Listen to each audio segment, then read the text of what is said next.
Tranquilo, Felipe. Boa noite. Boa noite a todos. Mais Tudo uma bem. sessão de webinário aqui da nossa SBCS, nossa quinta-feira científica, que já está marcada, certa, não precisa mais avisar. Toda quinta-feira a gente se reúne para discutir um assunto diferente.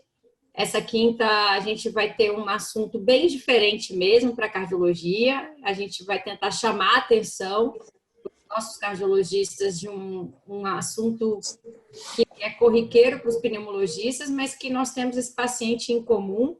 Então, quando a gente ficou sabendo do tema, a gente gostou bastante e por isso estamos aqui hoje reunidos. Então, a gente tem que agradecer a parceria com a Jéssica, com a Ariane, com a Juliana, com o Ed, que proporcionaram esse meio de campo para a gente estar aqui hoje realizando tudo isso. Agradecer o doutor Evandro, que é de Goiás, que é professor pneumologista e professor assistente de pneumologia da Universidade Federal de Goiás e da PUC de Goiás, e aceitou estar aqui com a gente hoje à noite. E o nosso doutor Felipe Vieira, que é pneumologista do UCAM, da UFES, e que também vai estar aqui com a gente acrescentando bastante na nossa noite. Eu acho que nós vamos ter uma discussão maravilhosa. Eduardo e Roberto estão aqui para nos apoiar nas discussões, na moderação. E boa noite e bem-vindo a todos.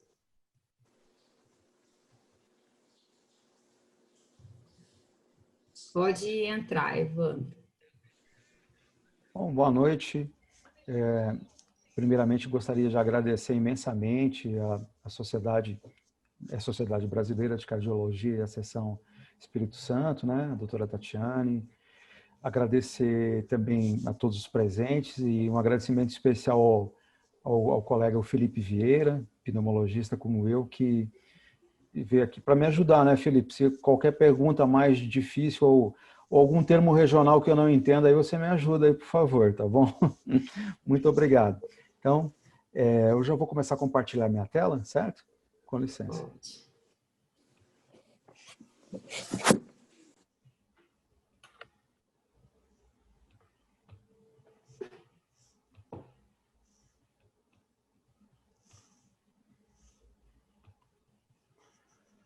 Então, deixa eu só minimizar aqui.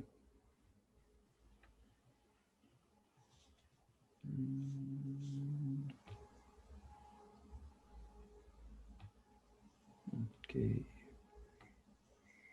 Pronto, consegui minimizar minha tela, ótimo, obrigado. Pessoal, então muito obrigado e hoje gostaria de falar um pouco para vocês sobre o manejo da DPOC. A gente procurou colocar uma visão mais apropriada para o cardiologista. Eu sou o Evandro Scusiato, eu sou pneumologista, sou professor, como a doutora Tatiane já me apresentou, e também sou especialista interno da GSK. Isso é num período de tempo parcial, né? Exerço as minhas funções na universidade, no consultório, e por algum tempo eu fico também trabalhando para a GSK. Então,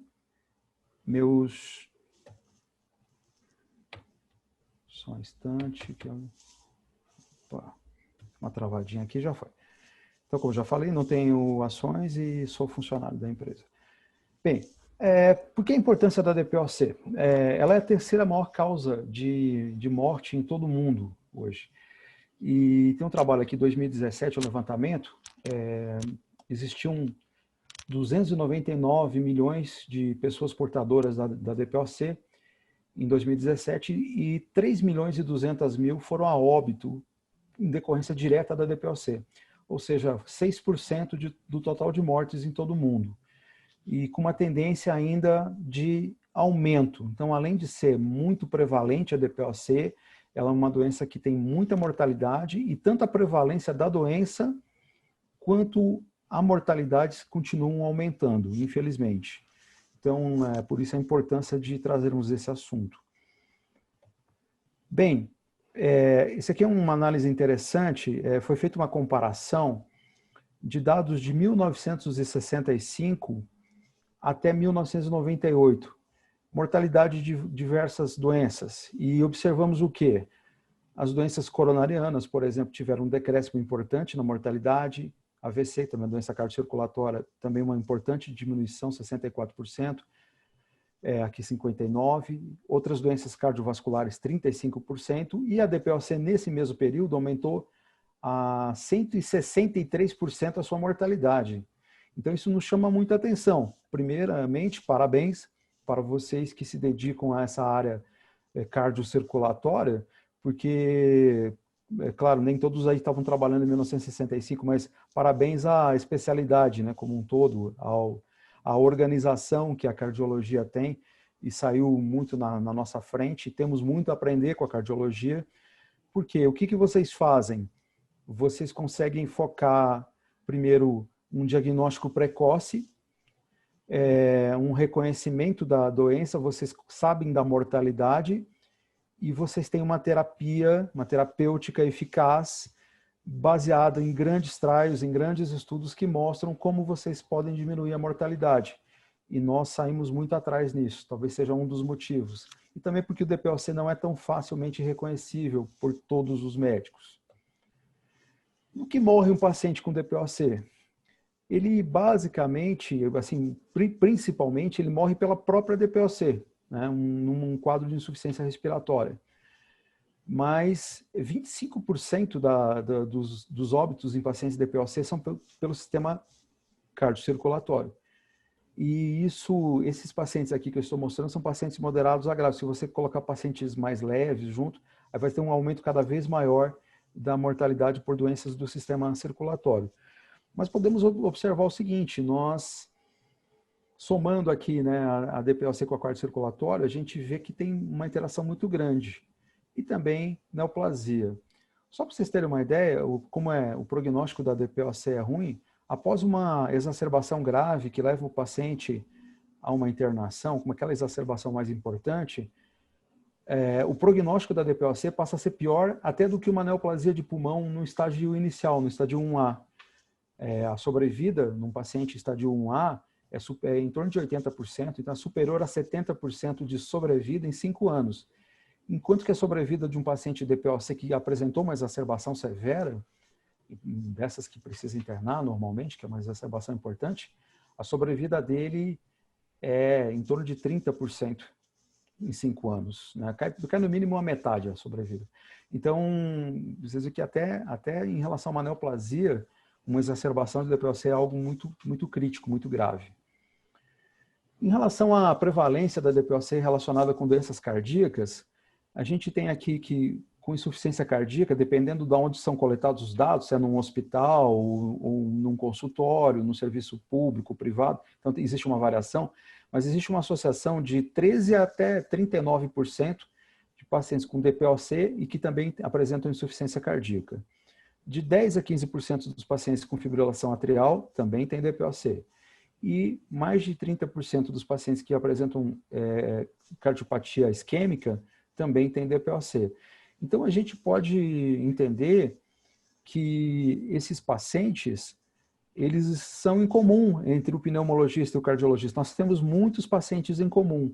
Então, nós pneumologistas temos de estar atentos para as doenças cardiocirculatórias e vocês, cardiologistas, também têm de estar atentos para a doença pulmonar, no caso, principalmente para a DPOC, porque nem todos fazem o diagnóstico.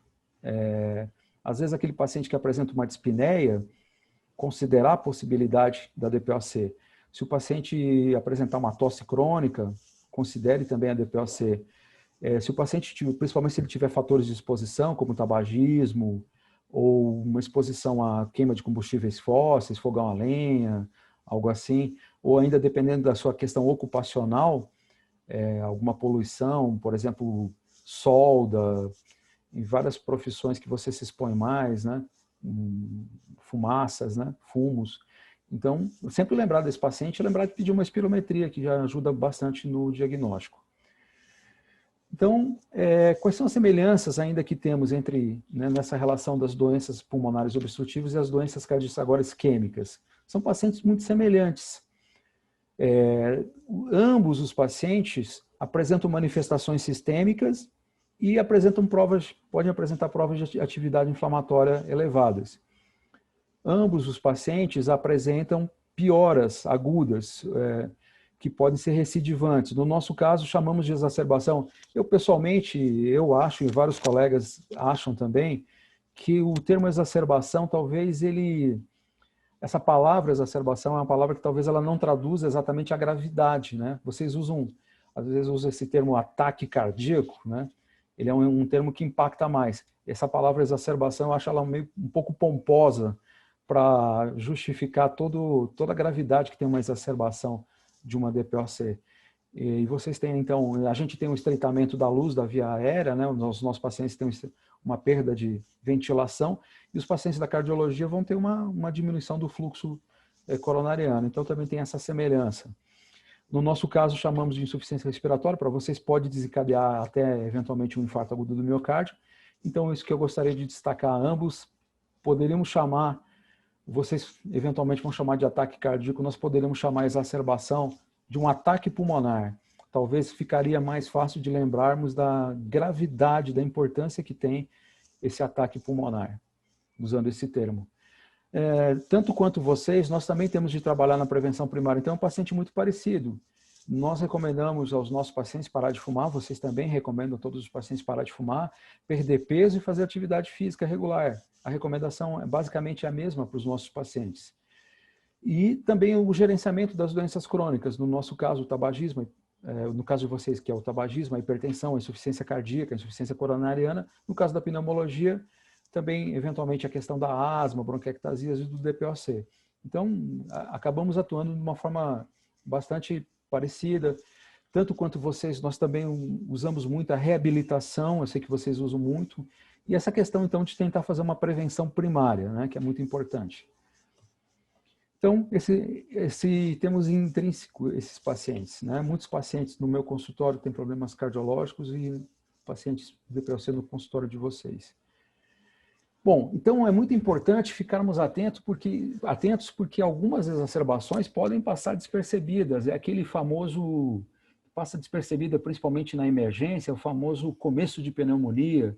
O paciente chegou lá tossindo, com uma dispneia, com tosse produtiva, né? Não necessariamente apresentou febre, não necessariamente ele tem um infiltrado nos exames de imagem, mas o clínico, eventualmente o generalista, quem estiver lá na emergência, muitas vezes faz aquele diagnóstico, não, isso aqui é um começo de pneumonia, vamos fazer um broncodilatadores, corticoide sistêmico e antibiótico. Trata, melhorou, realmente era um começo de pneumonia. Mas na verdade não era uma exacerbação aguda, uma exacerbação infecciosa da DPOC. Então tem que estar atento mesmo a isso.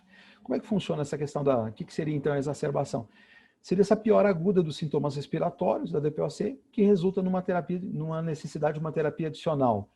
Um outro conceito é que seria uma piora sustentada, que iria além daquelas variações diárias, né, que o paciente DPOC tem, que requer uma mudança de terapia. Então aqui, nesse gráfico mostrando, o paciente DPOC ele vai ter uma variação, uma flutuação dos seus sintomas e eventualmente ele vai ter algo mais importante, onde quer seja o próprio paciente perceba ou o seu médico vá perceber que houve uma exacerbação. E aí tem que ter uma ação em cima dessa exacerbação e é muito importante ter esse diagnóstico. Por quê? Porque tem que prevenir a próxima exacerbação. O que acontece? Esse estudo aqui mostra de forma muito interessante que o paciente que apresenta uma exacerbação, ele vai ter um aumento muito grande de chance de fazer o quê? Uma próxima exacerbação. E essa próxima exacerbação, se a primeira não foi uma exacerbação tão importante, às vezes não necessitou de uma hospitalização ou de cuidados intensivos, mas essa próxima exacerbação, ela pode ser mais importante e assim sucessivamente. E quanto mais exacerbações o paciente apresenta, menor o intervalo entre elas e maior a chance de ser uma exacerbação mais grave. Aqui, nessa vertical, a gente tem a taxa de exacerbação grave ou morte. Então, na próxima exacerbação, a tendência é ser mais grave e tem uma maior chance de mortalidade. Então, aonde que nós teríamos que agir? De preferência aqui, né? Antes da primeira, né? Mas nem sempre a gente consegue. Então, vamos agir aonde? Aqui. O tempo melhor para agir, se não conseguimos prevenir a primeira exacerbação, vai ser logo após a primeira exacerbação para evitar a segunda exacerbação. Por quê? Então, esse paciente que apresenta exacerbação, ele aumenta a mortalidade. 50% desses pacientes irão a óbito nesse prazo até 5 anos após essa primeira exacerbação. Então, a mortalidade é maior nesses pacientes com DPOC sintomáticos e com risco de exacerbação. Bem, colocar para vocês algo que vocês estão mais habituados. Licença um pouquinho. Vocês estão mais habituados a ver o infarto. Então, aqui um levantamento extenso que mostrou qual seria a mortalidade após um primeiro infarto do miocárdio. Seria em torno de, no primeiro ano, seria em torno de 8% sem supra de ST e 19% com supra de ST no primeiro ano. Essa seria a taxa de mortalidade. E para 7 anos, óbito em 31% dos homens e 47% das mulheres. Bem, é uma mortalidade alta, sem dúvida, e todo mundo tem medo do infarto e todo mundo quer prevenir um infarto e o médico quer prevenir um infarto, né? Você identificou que o seu paciente tem 3% de risco de infartar, você vai tomar uma série de medidas que vão prevenir isso aí, você vai conseguir diminuir a chance dele infartar. E em relação ao DPOC, o que acontece? A mortalidade após uma exacerbação severa, ela é maior até do que em relação ao infarto. Então, 23% dos pacientes têm óbito nesse primeiro ano e 70% dos pacientes vão a óbito em 7 anos. Então, algo bastante significativo quando comparado ao infarto agudo do miocárdio. Bem, então, sempre está atento a essa possibilidade que o seu paciente cardiopata também tenha uma DPOC. Por exemplo, o que aumenta a chance dele ser DPOC? Se ele tiver tosse, olha só, durante uma investigação de uma doença cardiocirculatória, né, de uma doença que o cardiologista costuma investigar aqui, doença coronariana, dos pacientes que relataram tosse, 18,2% deles tinham uma alteração obstrutiva na espirometria e apenas 13% dos que não relatavam tosse. Se o paciente relatava dor torácica, aí 27% apresentavam alteração, obstrução na espirometria em relação a 17% que não apresentavam dor torácica. E se apresentava dispneia, era mais ou menos semelhante.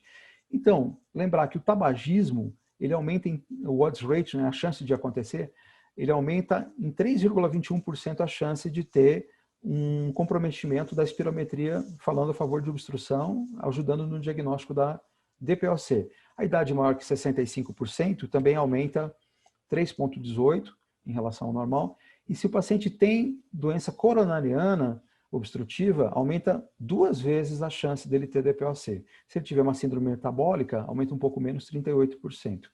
E assim por diante.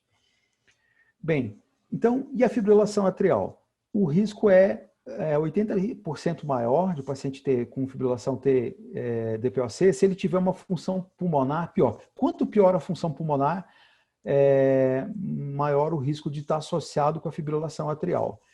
Esse aumento de risco, então, ele vai de acordo com a perda de função pulmonar. Por exemplo, a cada 500 ml de perda de função pulmonar, nós temos um aumento de 20% de chance de ter uma fibrilação atrial. Então, 23% dos pacientes que têm DPOC tem um risco de... Desculpe, 23% dos pacientes com fibrilação atrial têm um risco de ter DPOC em relação a 11% que não têm um DPOC. Ou seja, praticamente o dobro dos pacientes com DPOC vão ter fibrilação atrial em relação aos que não têm DPOC. Bem, então, o que nós, olha, vocês convidaram hoje um pneumologista para falar, mas eu vou devolver aqui. O que eu, pneumologista, o que nós, pneumologistas, nós temos de aprender com vocês, cardiologistas, porque vocês tiveram muito sucesso, continuam tendo, espero que cada vez mais, no sentido de reduzir mortalidade nos seus pacientes. Nós, como falei, estamos muito atrás, estamos aprendendo, estamos começando a fazer isso, mas ainda com muita dificuldade. O que vocês fazem? Vocês identificam a doença precocemente. Além de identificar a doença precocemente, vocês têm excelentes opções, com excelentes estudos, grandes estudos, com milhares de pacientes e estudos de longo prazo que foram mostrando o que vocês poderiam fazer, quais são as suas opções, e são boas opções.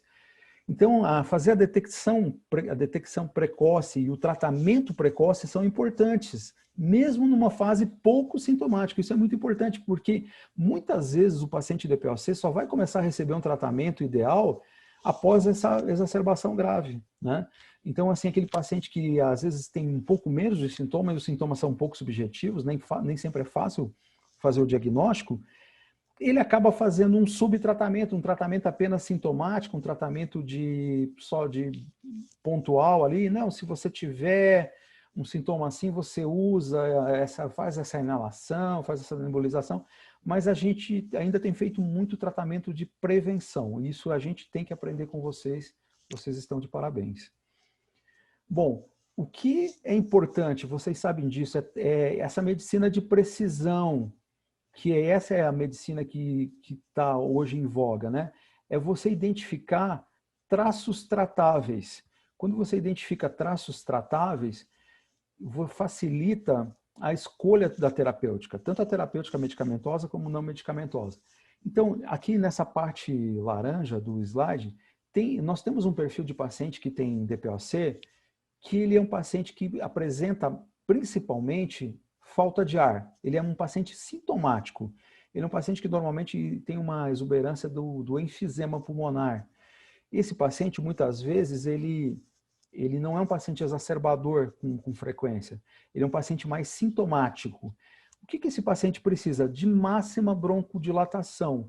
Então, se hoje eu tenho no meu arsenal a possibilidade de associar um simpático mimético, né, um broncodilatador de longa duração, com um anticolinérgico de longa duração, eu vou estar fazendo uma excelente associação de duas medicações com um grande poder broncodilatador.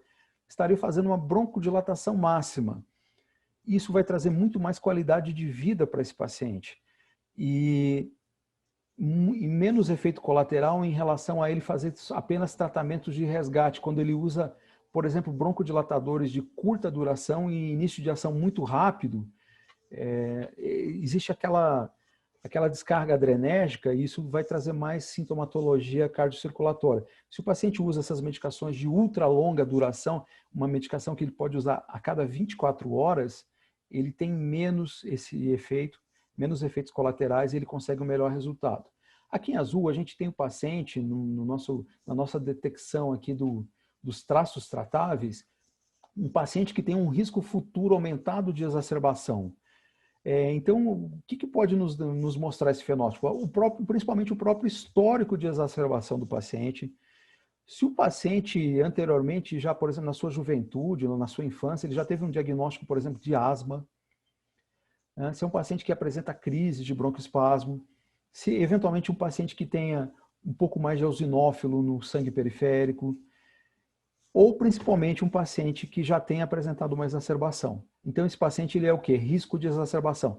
O que funciona para esse paciente? Associar com um corticóide inalatório. Então você associa o broncodilatador, né, o simpático mimético, né, o LABA, de ultra longa duração, de preferência, ou de longa duração, você coloca um anticolinérgico de 24 horas ali e coloca também um corticóide que talvez ele possa usar a cada 24 horas para facilitar a adesão. Então são os traços tratáveis. Bem, e se eu não conseguir fazer essa prevenção, né, se eu começar isso, quanto mais precoce, melhor, né? Por exemplo, se eu começo isso tardiamente, eu vou ter 68% a mais de exacerbação, 80% a mais de visitas ao pronto atendimento, 31% a mais de visitas médicas e 79% a mais de hospitalizações ou internações no pronto atendimento. Então, é importante começar também precocemente. Então, estaríamos na hora dessa mudança de paradigma em relação à DPOC, porque muitas vezes, no caso da DPOC, o tratamento é apenas reativo. Acontece um diagnóstico tardio, não se faz um tratamento otimizado, se começa alguma medicação, muitas vezes até que isso aqui eu uso há 20 anos, tal. Então, assim, medicações que estão um pouco mais defasadas, têm mais efeitos colaterais, menos efetividade. E depois, então, começa com isso e depois fica fazendo step-up, né? Tem que ficar sempre aumentando, mudando, para fazer step-up, porque não está conseguindo, o paciente continua exacerbando. Então, esse aqui seria o tratamento reativo. Mas nós deveríamos, com o nosso objetivo, fazer diagnóstico mais cedo e tratamento otimizado, nós vamos conseguir fazer o quê? Reduzir sintomas, melhorar a qualidade de vida. E isso aqui a gente consegue reduzir sintomas, melhorar a qualidade de vida, consegue muito com essa máxima broncodilatação. E prevenir a exacerbação, aí tem o papel do corticoide inalatório, e prolongar a sobrevida. Então vamos ver se nós agora na pneumologia, mas daqui a pouco eu vou falar isso para vocês, se nós agora também estamos conseguindo reduzir mortalidade. Bem, a gente tem mais um problema, né, que é a questão da adesão ao tratamento. Vocês praticamente quase sempre usam comprimidos, né, via oral, né? É muito comum um cardiologista fazer uso de medicação via oral comprimidos. Raramente vocês vão usar outras formas. Mas nós aqui, o nosso tratamento é principalmente inalatório. Isso aumenta um pouco a dificuldade de adesão, porque nem todos têm paciência para explicar como funciona o dispositivo, nem todos sabem escolher um dispositivo que seria mais ideal para aquele determinado paciente. Então aqui essa comparação é feita pela American Heart, o que é o tratamento prescrito, o tratamento obtido é 88% do prescrito, o usado 76% e o continuado 47%. Então é importante sabermos orientar também para conseguir mais adesão. Em ensaios clínicos, no tratamento para DPLC, qual é a adesão à medicação? Nos ensaios clínicos, 70% a 90%. Na prática de rotina, até 40% até 10%. Então, quando formos analisar um ensaio clínico, é importante também analisarmos a questão de dispositivo, se os pacientes têm essa questão do dispositivo. Até quando for extrapolar esse ensaio clínico para a nossa prática clínica, nem sempre aquele resultado que você conseguiu no ensaio, você vai obter na prática. Por quê? Porque o paciente vai estar menos motivado a fazer o uso do dispositivo. Aqui tem uns comparativos. Existe um dispositivo chamado Ellipta. Acredito que a maioria de vocês conheça, porque já foi lançado há algum tempo. Então tem o Anoro e o Relvar, que usam esse dispositivo Ellipta. E agora, mais recentemente, foi lançado o Trelegy, ele também usa esse dispositivo Ellipta. O dispositivo Ellipta, quando comparado com os outros dispositivos inalatórios, ele mostrou um percentual muito baixo de erro crítico. Então, aqui o que está em laranja é o erro crítico. Então, aqui nessa comparação, o dispositivo Ellipta apresentou 5% de erro crítico contra 44% de um outro dispositivo. Então, o que seria o erro crítico? Após uma primeira orientação feita por um profissional de saúde, o paciente, quando ele vai fazer sozinho a primeira vez, ele faz de forma tão errada que ele não consegue obter o benefício da medicação. Isso é um erro crítico. Então, com o dispositivo Ellipta, a gente tem um erro crítico muito menor quando comparado em vários estudos com vários outros dispositivos. O Ellipta leva vantagem, uma vantagem importante. Aqui um outro com 75% desse dispositivo aqui, Handheiler, em relação a 9% com Ellipta. Esse outro estudo é o Turbi-Heiler, com 73% de erro crítico. Então, 73% dos pacientes que utilizaram ali não conseguiram obter a resposta da medicação e 9% em relação ao Ellipta. Então, é um dispositivo muito fácil de usar. Você simplesmente abre o dispositivo, expira, coloca na boca, inspira, e tenta segurar por alguns segundos, em torno de 10 segundos, fecha o dispositivo e utilizou. Então, muito fácil de uso. Bem, então, o que aconteceu? Por muitos anos, acredito que quem é formado aí há 20 anos já usou isso aí desde o começo, desde a residência, ouviu ainda quando estava no internato. Quer usar o quê? Uma determinada associação de um broncodilatador com corticoide inalatório. Vou falar mais especificamente, é o formoterol com a budesonida. Eu acredito que todo mundo já tem alguma experiência com formoterol budesonida. Por muitos anos se usou como primeira escolha, ainda se usa, e tem seu lugar, mas alguns estudos foram feitos para fazer uma comparação em relação a essa terapêutica tradicional com uma nova terapêutica, com uma inovação. Por quê? Esses estudos foram feitos até para justificar o lançamento para as agências regulatórias da Europa e dos Estados Unidos aprovarem uma nova medicação. Elas pedem esse tipo de estudos, né? E elas mesmo que sugeriram comparar com a medicação que por muitos anos estava sendo utilizada, então para ver qual seria a diferença, né? Então esse primeiro estudo do Trelegy, que é a medicação que a gente gostaria de falar um pouco hoje, é chamado estudo Fulfill.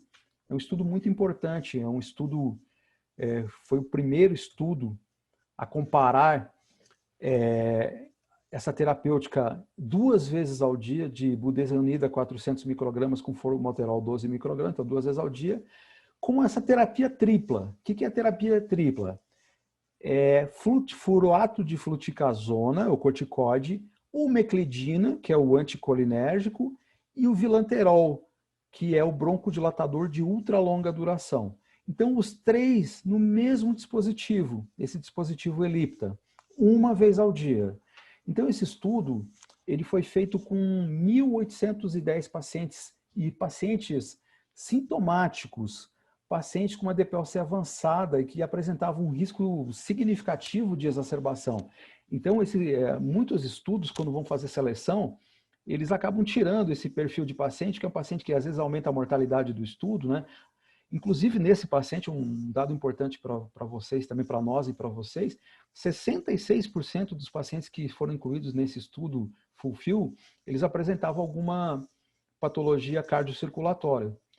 Então, esses pacientes, eles não, inclusive doença coronariana, esses pacientes de forma nenhuma eles foram excluídos do estudo. Pelo contrário, eles foram incluídos. Então, 2/3 dos pacientes apresentavam alguma doença cardiocirculatória. E eram pacientes, então, que tinham uma capacidade pulmonar mais baixa e nos nossos questionários de qualidade de vida, a gente usa um questionário chamado CAT. Nesse questionário de vida, eles tinham que ter uma pontuação mais alta, que seria a partir de 10. Então, a partir de 10 ou mais já é uma pontuação que denota uma qualidade de vida pior, um paciente muito sintomático. Então, era um paciente mais grave mesmo, um paciente exacerbador. No início, um detalhe, os pacientes nas primeiras 2 semanas, antes de começar o estudo, eles continuavam utilizando as medicações que utilizavam normalmente. E ali o estudo foi feito inicialmente por 24 semanas, né, num duplo cego, e posteriormente se fez um segmento por mais 24 semanas. Então, no total, muitos pacientes ficaram 52 semanas no estudo. Quando comparamos, aqui em azul, essa tripla, furoato de fluticasona, que é o corticoide, 100 microgramas, o meclidina, que é o anticolinérgico, 62 microgramas, e o vilanterol, 25 microgramas, o que aconteceu? Em relação a budesonida formoterol, 2 vezes ao dia, aqui apenas 1 vez ao dia. O que aconteceu com o VF1? Né? O VF1 é o volume expiratório forçado no primeiro segundo, que é um marcador muito importante da espirometria.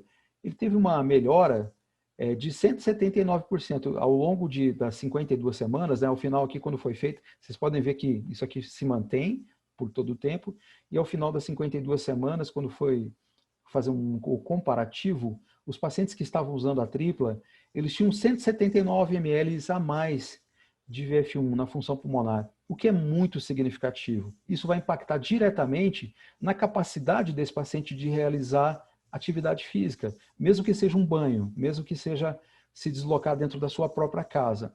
179 ml é muito significativo. Além disso, foi analisado também a qualidade de vida. Esse aqui é o questionário São Jorge, um questionário muito utilizado na pneumologia para a qualidade de vida. Bem, o que aconteceu? Quando comparado aqui o formoterol budesonida com a tripla fechada, essa tripla terapia, o que aconteceu com a qualidade de vida desses pacientes? Houve uma melhora, 41%. E na extensão para 52 semanas, houve uma melhora ainda mais significativa em relação à melhora da qualidade de vida. Então, esse paciente relata no seu dia a dia sentir-se melhor, conseguir fazer mais coisas. Isso leva ele até poder sair de casa, eventualmente, coisa que ele eventualmente não fazia antes. Bem, e em relação às exacerbações? Então, quando comparamos as exacerbações moderadas a graves, o que aconteceu? Quando comparado aquele esquema de muito tempo ali da budesonida formoterol com a tripla, houve uma redução em relação a essas exacerbações moderadas a graves de 35% nas primeiras 24 semanas e uma redução de 44% quando o estudo vai até 52 semanas. Algo também muito significativo, porque quando você reduz a exacerbação, você reduz a ida à emergência, você reduz a internação e, consequentemente, esperamos que reduza a mortalidade. Então, isso é o esperado para essa medicação, né, essa tripla fechada, que ela consiga reduzir mortalidade, algo que é difícil conseguir em DPOC. Bem, então, o que eu posso mostrar para vocês desse estudo Fulfill, que foi publicado em 2017?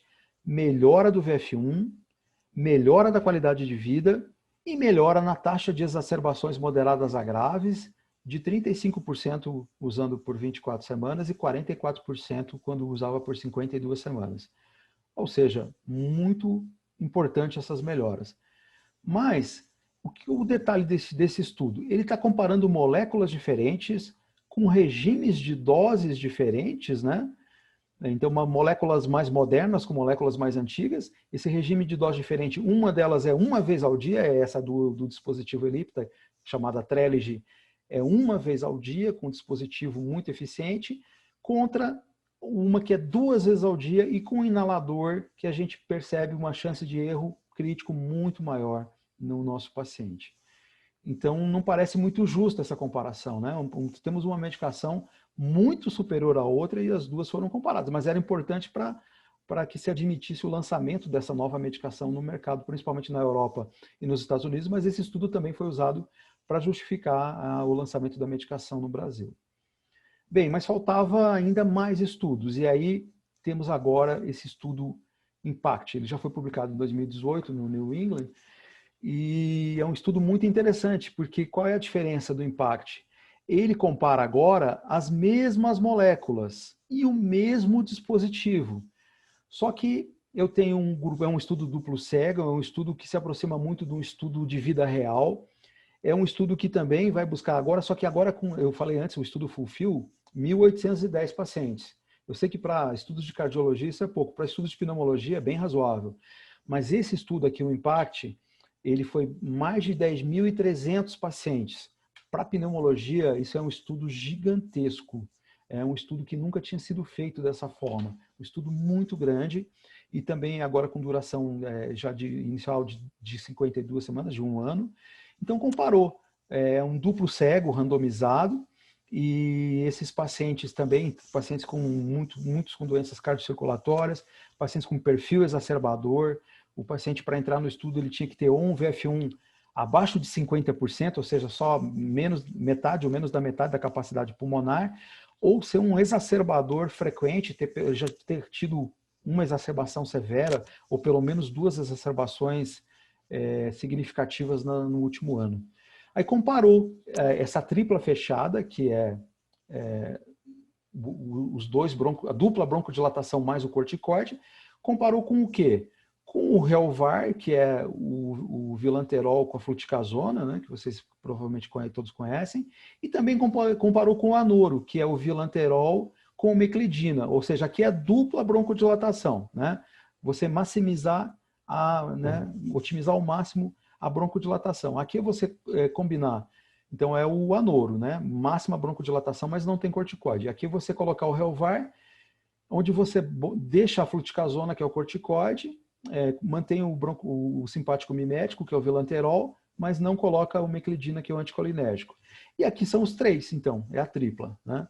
Bom, então foi feito esse segmento, então, atenção, né? Mesmas moléculas, mesmos dispositivos, mais de 10 mil pacientes, e conseguiu individualizar a ação de cada componente.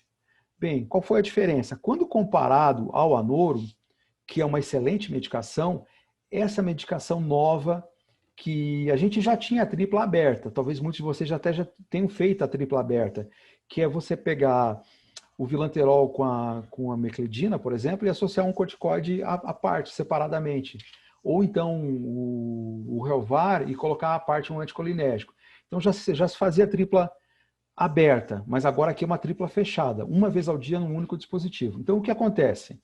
Em relação à taxa anual de exacerbações moderadas a graves, houve uma queda de 25% das exacerbações quando você faz uso dessa combinação, você acrescenta ao Anoro o corticoide. Isso aqui significa uma taxa muito importante, né, de exacerbação. E quando você compara ao Helvar, você tem uma queda de 15% nas exacerbações. Com relação à hospitalização, então comparando aqui a tripla fechada, é o Trelegy, reduziu 13% as hospitalizações quando comparado com o Relvar, vilanterol com fluticasona. E quando comparado com o Anoro, reduziu 34%, muito significativo, reduziu 34% as hospitalizações. Ou seja, quando você une a máxima broncodilatação com um corticoide inalatório, você consegue reduzir muitas hospitalizações nesse paciente que tem esse perfil exacerbador. Então, concluímos daqui que a redução da hospitalização aconteceu principalmente pelo efeito do corticoide inalatório. Bem, então agora nessa comparação, em relação ao VF1, quando eu comparo a tripla fechada com o Anoro, então o Trelegy com o Anoro, eu ganho 54% mais de função pulmonar, e quando eu comparo com o Relvar, que é só o corticoide com broncodilatador, eu ganho 97% a mais de VF1. Então um ganho de função pulmonar muito expressiva vai se traduzir no quê? Numa melhor qualidade de vida. E agora aqui, queria mostrar para vocês, isso aqui é um desfecho secundário, mas é muito robusto, mostrando que os pacientes que receberam o Trelegy ao longo dessas 52 semanas, em relação tanto ao Anoro quanto ao Relvar, ou seja, quando eu faço a tripla fechada, uma redução de risco relativo, uma redução da mortalidade, aqui no caso a mortalidade por todas as causas, uma redução de 42% da mortalidade, que é algo muito significativo e inédito nesses estudos de DPOC. Então, esse estudo aqui é o estudo que mostrou para toda a pneumologia algo que há muito tempo se tentava provar, né? Não tinha nenhum estudo que provasse isso, que o corticoide inalatório, quando bem indicado no perfil do paciente correto, ele consegue reduzir a mortalidade em até 42%, mortalidade por todas as causas. Então, conclusões. É muito importante fazer uma abordagem precoce e otimizada. Todo paciente DPOC sintomático, ele deveria receber uma broncodilatação máxima para melhorar sua qualidade de vida.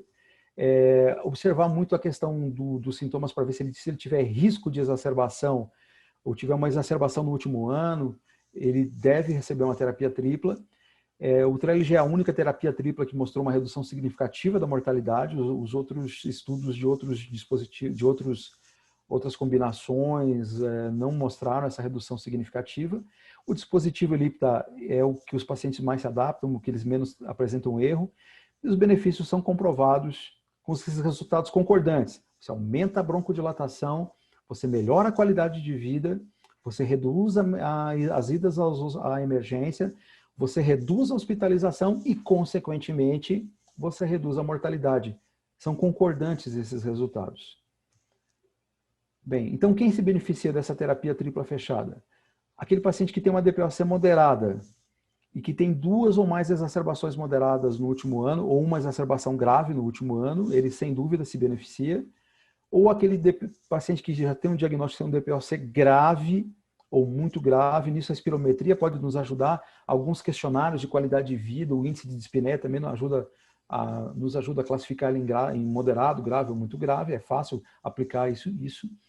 E se esse paciente grave ou muito grave tiver ao menos uma exacerbação moderada ou grave no último ano, ele também se beneficia pelos estudos do uso dessa tripla fechada. Então, tem que prestar atenção nas exacerbações, toda exacerbação é importante, mesmo uma exacerbação leve, ela vai levar a uma próxima exacerbação que pode ser mais grave.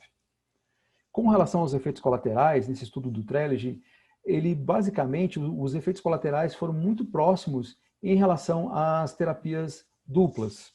Né? Praticamente não houve alterações significativas em relação às duplas. Muito obrigado, era isso que eu tinha para passar para vocês. Aqui, para quem não conhece, é o dispositivo, né? Muito fácil, ele vem com um contador de doses, né? 30 doses para dar para um mês. O paciente simplesmente faz uma tração que tem uma abertura, né? Ele vai tracionar aqui até o final e vai expor, ele já está pronto, ele faz a inalação, fecha e acabou. É muito rápido, muito fácil de utilizar. Vou passar aqui. Se qualquer informação médica que vocês precisarem, pode acessar através dos nossos representantes. Aqui tem uma bula, aqui o código da aula, se Se alguém quiser fazer algum tipo de avaliação, comentário, nós agradecemos também. Muito obrigado.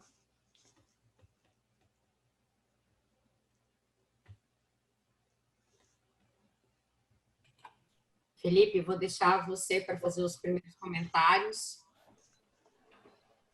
Certo. Primeiro eu queria agradecer o pessoal aí da cardiologia, Eduardo Moisés, por ter me convidado. Foi um prazer assistir a aula do Dr. Evandro. Tocou pontos muito importantes. Eu queria citar principalmente a primeira parte da aula, que eu acho que é o que interessa mais para os cardiologistas, que é chamar atenção para o problema, né? A gente tem pacientes em comum e a gente a gente que eu digo, pneumos e cardiologistas, nós nunca vamos brigar pelo paciente, porque o paciente tem os dois problemas, né? O pneumo vai cuidar do DPOC e qualquer outra coisa, e o cardiologista vai cuidar da insuficiência cardíaca ou insuficiência coronariana. Então, não tem disputa de paciente entre as especialidades. E o que eu acho assim, que é mais importante, que eu acho que é a mensagem que precisa ser levada, assim, se eu tivesse que dar uma mensagem final para os cardiologistas, para os colegas, é que precisa fazer mais diagnóstico. O cardiologista ele tem a oportunidade de fazer diagnóstico, porque todas as pessoas vão no cardiologista, né? E isso não acontece com o pneumo, né? A pessoa vai para o pneumo, geralmente quando é encaminhado, ou quando tem alguma tosse, uma falta de ar, uma asma e tal, mas geralmente você não vai em uma consulta de rotina com pneumologista, isso não é muito frequente, acontece às vezes, mas não é frequente. Já o cardiologista, ele atende todo mundo passa no cardiologista, todo mundo dosa o colesterol, glicose, vai ver a pressão, enfim, né, faz teste ergométrico. Então, o cardiologista tem na mão a oportunidade de fazer diagnóstico de DPOC. E a gente não vê na prática clínica, se eu estiver cometendo alguma injustiça, vocês me desculpem, mas eu não vejo na prática clínica os colegas cardiologistas solicitando muita espirometria. Na verdade, eu acho que eu vejo muito pouco isso acontecer. Eu acho que a mensagem, então, que eu acho que eles têm que levar, que vocês da Caixa têm que levar, peçam mais espirometria, porque vocês têm a oportunidade de fazer diagnóstico. Então, o paciente que tem alguma doença coronariana ou uma doença cardíaca e tem história de tabagismo, e principalmente se tem dispneia, esse paciente ele é obrigatório você pedir uma espirometria dele. Então, acho que a gente precisa fazer mais diagnóstico e o cardiologista é uma ferramenta importantíssima nesse processo. Então, assim, eu nem acho que o cardiologista vai saber tratar cardio, o DPOC, não vai... Eu nem acho que eles querem saber isso de tratamento, né? O que eu acho que precisa fazer mesmo é diagnóstico. Eu acho que o que chamaria atenção é diagnóstico. Vamos pedir mais espirometria para fazer mais diagnóstico de DPOC. O paciente, quando está tratado das duas coisas, ele certamente vai evoluir melhor. Perfeito, Felipe. É o diagnóstico precoce que os cardiologistas fazem na doença coronariana, nas arritmias e tal, e é o que, na minha opinião, é o principal para ter esse sucesso em relação à redução importante de mortalidade que conseguiram nas doenças cardiocirculatórias, né? O uso do antiagregante, ou às vezes até de intervenções, né? Com certeza. Então, tem que lembrar da DPOC, eu acho que a espirometria é excelente. Eu vi que teve uma pergunta do Dr. Eduardo, não sei se é para mim ou para o Felipe, Eduardo, eu respondo e o Felipe também. Ele colocou qual seria o momento ideal para encaminhar, né? Eu acho que começar por uma espirometria já seria excelente, né? Um paciente grande tabagista e tal, se ele tiver tosse, alguma queixa de dispneia, já são indícios importantes de DPOC. E eu acho que o Eduardo também fez um comentário que às vezes o cardiologista começa no paciente internado. Foi você, Eduardo, que perguntou? Foi, né? Isso, foi eu mesmo. Assim, Okay. A minha dúvida a gente tem um volume, eu vejo mais pacientes internados, especialmente pacientes, os idosos, pacientes com um volume muito grande de pacientes que foram expostos a fogão a lenha na primeira etapa da vida. E você vê esse paciente com piora do quadro de dispneia, eles melhoram muito com as terapias de broncodilatador, especialmente com... Agora eu comecei a usar, até mesmo em pacientes com Covid, esse 3E. que é 13T, né? Mas então, tem Trelegy. E resultados assim excepcionais, melhora de tosse, melhora da tolerância a várias medidas. Mas nos nossos pacientes com ICC, muitas vezes a gente não tem a espirometria disponível para fazer no hospital, uma realidade de serviços individuais aqui dentro da Grande Vitória. E o quanto que isso atrapalha, por exemplo, esse diagnóstico. Eduardo, acho que no final o seu áudio cortou, mas eu acho que eu entendi a pergunta. Eu posso dar minha resposta primeiro e depois você comenta, Felipe? Pode ser? Claro, claro. Eu te entendo, Eduardo. Eu acho até fazer espirometria no paciente na vigência da exacerbação, a nossa sociedade, os nossos estudos, a gente tem um documento que é mundial, que é internacional, que é o GOLD. Então, assim, de uma forma geral, a gente não faz espirometria na exacerbação, porque ela não vai refletir exatamente a função pulmonar desse paciente. Eu acho que você vai fazer o mesmo diagnóstico clínico, né? Você vai perceber que é uma exacerbação. Às vezes o que o paciente tem é um histórico e muitas vezes ele tem uma espirometria já feita. E nesse momento, talvez seja melhor se guiar até por uma espirometria anterior para ter uma ideia. Mas você vai ter que tratar, não tem jeito, né? Vai ter que tratar. E quanto mais... É importante você realmente começar na internação, Eduardo, porque não esperar, às vezes, aí ele vai ter a alta, ele vai demorar para chegar no consultório do especialista e ele pode ter outra exacerbação antes de conseguir chegar. Então, quanto mais precoce, melhor. Eu sou favorável nessa situação, se for uma exacerbação que levou o paciente a uma internação, uma exacerbação grave, eu acho que você deveria já, quando for programar a alta do paciente, que ele já saísse tratado com a indicação de ir ao especialista, né, para ele não perder o time do tratamento. E aí depois, claro, esse paciente, obrigatoriamente, ele tem que acompanhar com o especialista.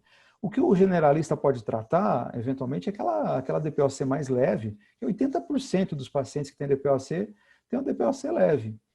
E a DPOC moderada, eventualmente ele trata, mas encaminha para fazer uma avaliação. Agora, esse paciente de DPOC grave, ele obrigatoriamente é do especialista. Tem um dado que a gente coletou, rápido, fazer só um adendo, que é muito interessante esse aspecto, até mesmo nos casos leves.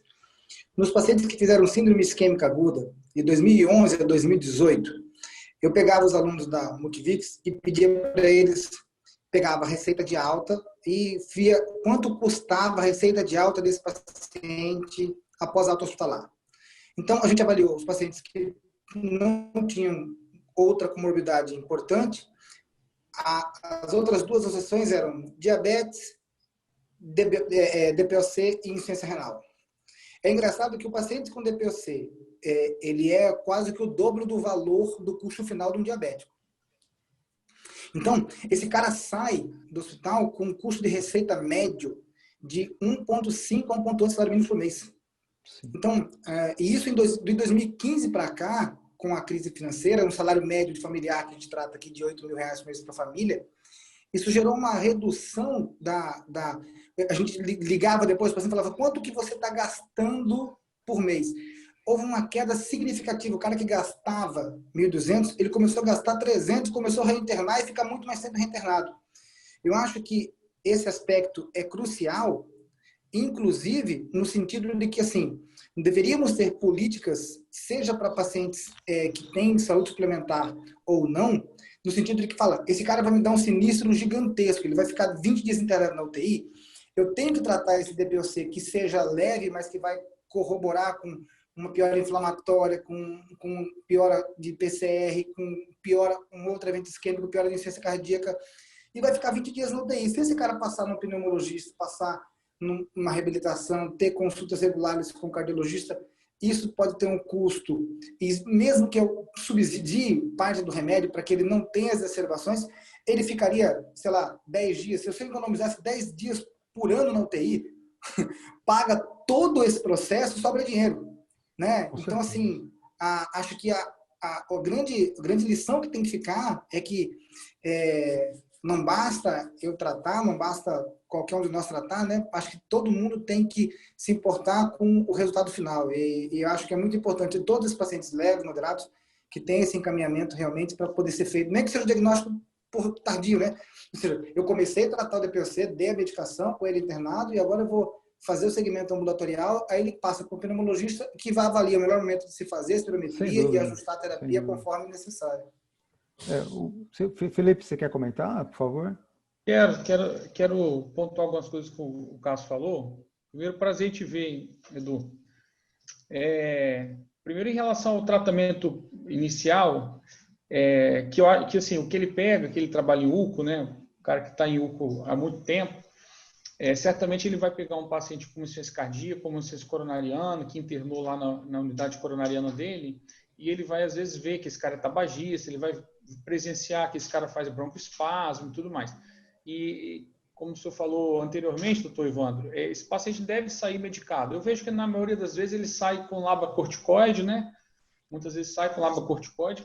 Eu não acho que nesse processo que você não tem um refinamento do diagnóstico, não está errado. É melhor ele sair com labacorticoide do que sair sem medicação. Às vezes o paciente DPOC, que é aquele muito chiador, você vai ficar em dúvida se ele tem um componente asmático, então você acaba dando um corticoide inalatório ali no início, mas eu acho que e depois o importante realmente é o segmento, da mesma maneira que você encaminha para acompanhar o diabético endócrino e vai voltar no consultório do cardiologista, encaminhar para o pneumologista se você tiver essa suspeita clínica de DPOC, e aí depois a gente refina esse tratamento, né? Em relação ao custo, Edu, queria só pontuar que, principalmente em relação ao SUS, as medicações inalatórias, tem uma provocação aí para o pessoal da GSK, Ariane e os outros, as medicações inalatórias ainda são muito caras, né? Se você pegar uma terapia tríplice, isso aí custa quase R$200 por mês, que não é um medicamento barato, né? Então, é uma medicação que impacta um pouco no custo para o paciente. Mas, só chamando a atenção em relação ao SUS, a nossa farmácia cidadã é uma das poucas do país que fornece, por exemplo, antimuscarínico. Então, a gente consegue prescrever tiotrópio aqui na rede pública sem muita dificuldade. A gente tem formoterol, tem tiotrópio e tem budesonida. Não tem refinamento da terapia tríplice, né? Mas você tem, pelo menos, o arroz com feijão ali. E aí, isso não acontece em vários outros estados. Não sei como é que é em Goiás, depois o senhor pode comentar. Mas a grande dificuldade não é nem assim, chegou no pneumo, o pneumo prescreve. O problema é chegar no pneumo, né? Aí é que vem a dificuldade do paciente sair da unidade de saúde ou de uma internação e chegar no ambulatório do pneumologista, que ainda é exclusivo para o pneumologista prescrever essas medicações inalatórias aqui, né? Eu não sei como é que é aí no estado, em Goiás, né? Também. Obrigado, Felipe, pelos seus comentários. E pelo Eduardo também, pelas questões que ele colocou, muito importantes. Eu acho que essa questão custo é fundamental. Realmente, o paciente DPOC, ele é um dos mais caros, tanto para o SUS como para o convênio, como para o bolso dele, se ele for um paciente particular. Ele é muito caro. E quando ele interna, ele é uma das internações mais caras. Ele permanece muito tempo internado e precisa de oxigênio terapia, que é uma coisa cara para um hospital. Precisa de antibiótico, tem que trocar antibiótico, precisa de fisioterapia, reabilitação. Ele é um paciente que tem um custo muito alto. Bem, eu queria chamar a atenção para o seguinte, sempre que puder fazer, assim, a tripla fechada, ela se mostrou muito mais eficiente do que as terapias abertas, né? Nós aqui ainda também estamos nas abertas, Felipe. A gente não tem ainda, mas também o Trellis chegou há muito pouco tempo, né? Em relação a custo, eu acho que depois a Ariane pode colocar, né? O custo é razoável, porque quando a gente coloca as 3 medicações num dispositivo só, você não somou o custo das 3. Na verdade, ficou basicamente um custo muito próximo do que era uma dupla, né? Quando fala assim em 200, eu acho que é menos de 200, depende do ICMS, eu acho que é menos de 200, na verdade. Mas assim, só para lembrar, o tiotrópio, não sei qual é o preço do tiotrópio hoje, exatamente, mas o tiotrópio ficou mais de década custando sozinho, isoladamente, mais 300, 350 reais, sozinho, só ele, né? Então, assim, na verdade, o tratamento está barateando, é a minha opinião. E sim, a questão de custo está sendo muito analisada e existe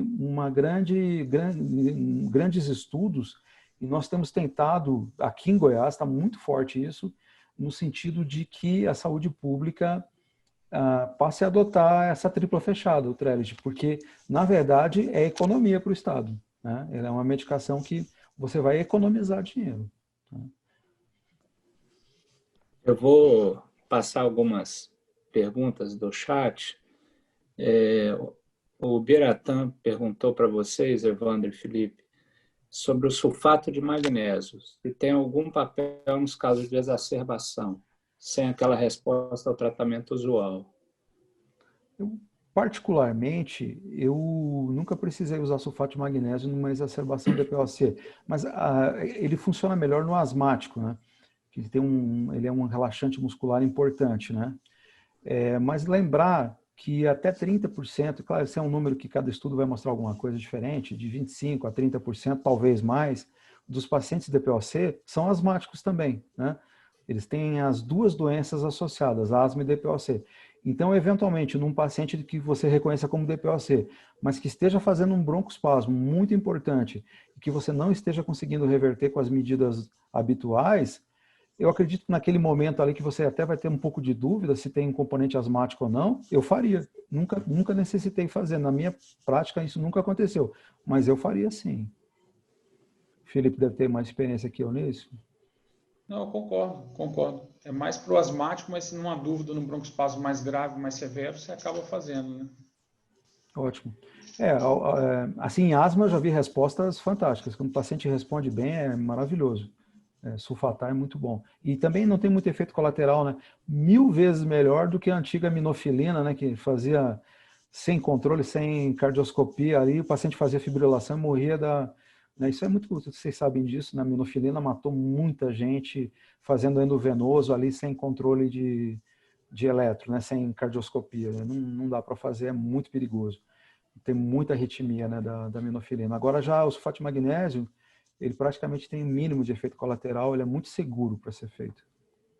A única coisa em relação a isso, ao tratamento de broncoespasmo mais persistente, mais difícil de controlar, é que muitas vezes eu vejo o pessoal fazer subdose das medicações inalatórias, né? Então é melhor você sentar a mão, pesar a mão para medicação inalatória. Concordo. Antes de você fazer adrenalina subcutânea, que eu vejo o pessoal fazer, ou adrenalina até inalatória, e sulfato de magnésio e outras coisas. Então, eu vejo às vezes o pessoal usar salbutamol EV, salbutamol subcutâneo, e você vê que a terapia inalatória não está otimizada, né? Então, acho que o principal é você otimizar a terapia inalatória antes de você partir para outras tentativas, outras drogas. Né? Com certeza. A inalação, repete, se precisar repetir de 5 em 5 minutos, você repete, porque o que tira o paciente do broncoespasmo é o beta-agonista.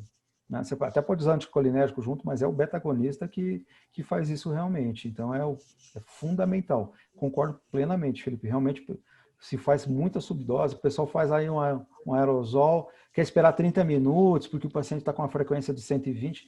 Não, já foi feito estudos aí, no caso, estudos para asma, e mostrou que, por autópsia, e vários estudos foram feitos, que o paciente que morria em broncoespasmo, ele morria de broncoespasmo mesmo, não era por ter feito arritmia, a não ser quando usasse a minofilina. Então, acho que isso aí está bem fácil da gente entender que tem que ser o broncodilatador mesmo. O Flávio ele pergunta sobre se a orientação é iniciar o LABA com a lama ou se inicia a tripla direto. Terapia tripla. Vou dar minha opinião, Felipe. Eu acho que se o paciente fez uma exacerbação que levou esse paciente a uma internação, eu não tenho dúvida de que ele se beneficia muito mais da tripla. Essa tripla fechada uma vez ao dia. Como foi mostrado aí nesse estudo amplo, né, esse estudo com mais de 10 mil pacientes, com uma redução de 42% da mortalidade por qualquer causa. Então, não há dúvida de que ele se beneficia muito mais de uma tripla fechada uma vez ao dia, que até por questão de custo é acessível. Agora, eu concordo também com o Felipe que é melhor que ele saia usando um tratamento que seja possível fazer do que sair sem nada. Eu acho que é melhor fazer alguma coisa. Se puder usar uma tripla fechada, excelente.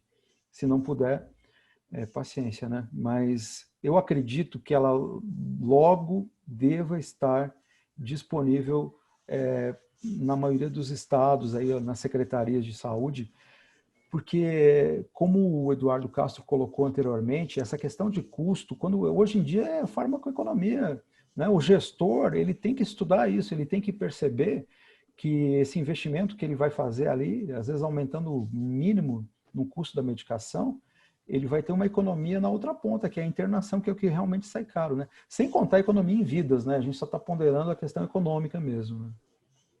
Felipe? Não, eu concordo. Eu acho que é melhor você jogar para cima e depois você refinar, e se tiver que tirar alguma coisa, você tira lá na frente.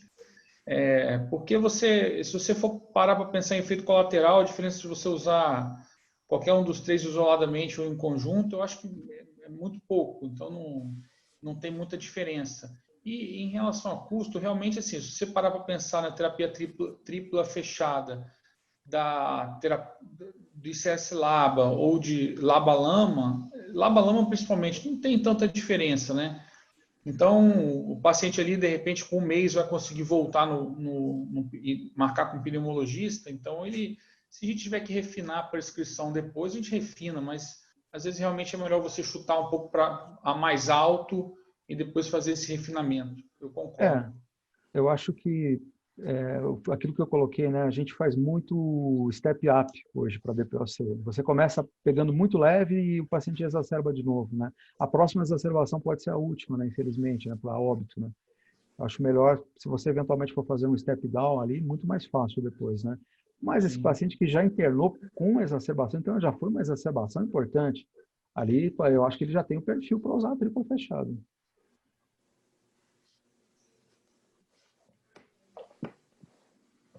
Quer finalizar, tá? Tem mais alguma pergunta, Dudu? Eu tenho uma pergunta. Vocês falaram muito do paciente internado que teve alta e que a gente vai medicar e vai liberar ele com alguma medicação, de preferência a tripla, por conta da exacerbação que levou à internação.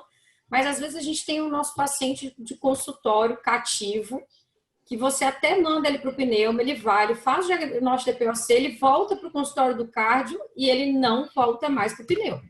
Ele continua ali cativo no cardio. Felipe está rindo porque ele deve conhecer vários dessa forma. Porque no cardiologista ele realmente volta, mas no pneuma ele às vezes não volta. E a gente acaba vendo que ele está tendo uma piora, não uma exacerbação que leve ele para o hospital, e como que a gente sente que está na hora assim. Então, agora eu preciso realmente evoluir, entrar com terapia tripla fechada no nosso paciente de consultório. Não estou falando no paciente que teve exacerbação e internou. Porque ele não vai voltar no pneumo, Felipe, porque só tem consulta para outubro. Eu acho que o Felipe que deve responder essa pergunta. Não, tranquilo, isso daí é fácil. Ô, Tati, acho que em linhas gerais, o raciocínio, em linhas gerais, né, o raciocínio que a gente faz se o paciente tem muito sintoma, você acaba adicionando broncodilatação. Se o paciente tem exacerbação, você pensa mais no corticoide. Então, em linhas gerais, seria isso, entendeu? Então, se você tem alguém tomando um broncodilatador, por exemplo, o cara está tomando um beta-2 agonista, e ele está ainda dispineico, você vai adicionar um anticolinérgico. Agora, se o camarada está exacerbando, aí você já vai pensar no corticoide. Então, em linhas gerais, eu acho que seria uma mensagem assim para ficar fácil de lembrar. Então, dispneia, você pensa em broncodilatação, lama e depois laba ou laba-lama, como você preferir, e exacerbação você pensa em corticoide, junto com a broncodilatação, né? Certamente, mas Sim. O que você vai subir vai ser corticoide, se ele exacerba, e se é dispneia, você vai passar para broncodilatação máxima, entendeu? Perfeito, não, faria o mesmo. Eu acho até, pelo menos uma avaliação no pneumo, né? Porque dificilmente ele não vai fazer uma espirometria, esse paciente, né? No momento que ele estiver estável, né? Então, assim, pelo menos avaliar, né? Mas eu acho que em linhas gerais isso eu concordo com o Felipe. Porque às vezes a gente recebe o paciente já nesse meio de campo e ele não volta no pneumo, né? Então a gente acaba tendo que segurar para ele conseguir voltar. A gente fala de novo para ele poder voltar. Eu acho que essa dica aí do Felipe já dá uma luz. O que a gente precisa, mais luz aí na via aérea e no vascular. Mais alguém tem alguma pergunta? Se não, vamos fazer um encerramento da nossa sessão, que nós já estamos mais de quase 1h20 aqui, batendo papo. Eu gostaria de agradecer bastante, doutor Eduardo, todo mundo que participou, Eduardo moderando, Roberto, Eduardo, várias pessoas conhecidas aqui na nossa live de hoje. Agradecer bastante o pessoal da GSK, em nome da Ariane, Juliana, o Ed, que acompanharam aí com a gente, promoveram esse encontro. Doutor Evandro, nosso muito obrigada, né, ter vindo aí diretamente de Goiás. Espero que a gente se encontre fisicamente em algum momento aqui no nosso estado. E Felipe, muito obrigada por se dispor aí depois de um consultório lotado, tá aqui à noite com a gente ainda batendo esse papo. Eu deixo para vocês aí dar uma boa noite e finalizar. Eu agradeço o convite aí que o Eduardo Moisés aí fez para mim no início da semana. Foi um prazer. Eu acho que é uma oportunidade única a gente ter um monte de cardiologista junto e poder falar para o cardiologista ouvir, né? É muito bom. E essa interação eu acho que é super benéfica, né, para todo mundo. E obrigado aí para o doutor Evandro pela aula que o senhor deu para a gente, que foi muito, muito bacana, muito esclarecedora. Felipe, obrigado. Eu que agradeço. Gostaria de agradecer muito ao pessoal de apoio aí da GSK, que deu uma força grande.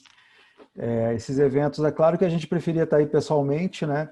Inclusive, eu ia pedir para a Ariane anotar o nome de todo mundo aí, Ariane, e depois você me convida, quando esse negócio do Covid já estiver mais tranquilo, você me convida para ir aí, porque eu acho que vale um almoço, um jantar aqui, essa aula, não vale não? Tem que pegar o nome do pessoal aí, viu, Ariane, por favor. E o meu também, e o meu também. Muito obrigado, viu? Felipe, sensacional interagir com você aqui, cara. Foi muito bom mesmo, viu? Obrigado mesmo. Um abraço. Prazer. Valeu. Tatiane, Eduardo, me ajudaram muito aqui. Pessoal que está assistindo, muito obrigado. E precisando, é só chamar. Isso aí. Obrigadão. Valeu. Beijo a todos. Valeu. Boa Obrigado, noite. pessoal. Boa noite. Obrigado. Quinta que vem a gente está aqui de novo com hipertensão. Muito obrigada a todo mundo. Beijo grande. Tchau.